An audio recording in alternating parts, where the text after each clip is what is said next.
මට ලැබුණු හැමදේට වැටීම් සදා වටිනාම දීවෝයා පෙර පිනට මුණ ගැහුණු බව තේරුණා තුටුමුල් දිනේදී පවා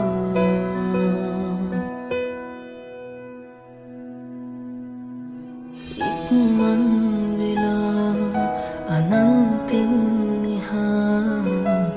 පියාඹන්නේ නෑ මා වසන්තේ තමා ආදරේ ප්‍රතිහාරයක් වී ඔයා කළුවර මගේ දිවිය එලි කළ නිසා දහසක් දෙනා